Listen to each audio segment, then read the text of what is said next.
Jack Roberto nagsalita na kung bakit solong rumampa sa GMA Gala, pinagtanggol si Barbie.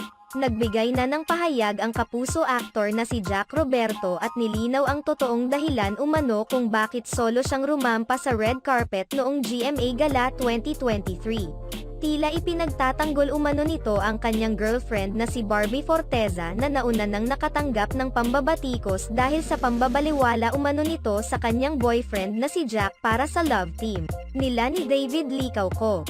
Matatandaan na maraming mga netizens ang naawa kay Jack Roberto dahil nagmistulang wala umano itong girlfriend dahil hindi ito pinili ni Barbie Forteza. Samantala, para maging malinaw na ang mga issue, nagbigay na ng pahayag ang aktor na si Jack Roberto kung saan nilinaw niya ang totoong dahilan kung bakit solo siyang rumampa sa red carpet. Ayon kay Jack Roberto sa isang panayam, mutual decision nila ng kanyang girlfriend na si Barbie Forteza na solong rarampa sa GMA Gala 2023, upang ma-emphasize ang kanilang mga damit na isinuot.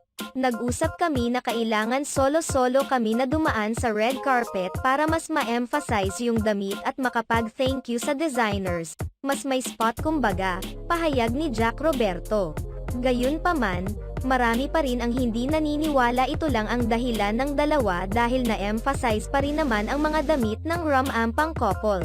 Marami rin ang nagsasabing tila hindi nag-uusap sina Barbie Forteza at Jack Roberto sa party pero ilang beses umanong namataan sina David Licauco at Barbie Forteza na nagkakausap at sila rin umano ang nagkakasama.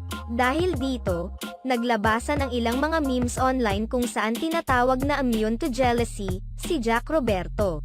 Sa kabilang banda, marami pa rin ang humahanga kay Jack Roberto sa pagiging supportive boyfriend nito kay Barbie Forteza sa gitna ng kasikatan dahil na rin sa pagsikat ng Barda Love Team.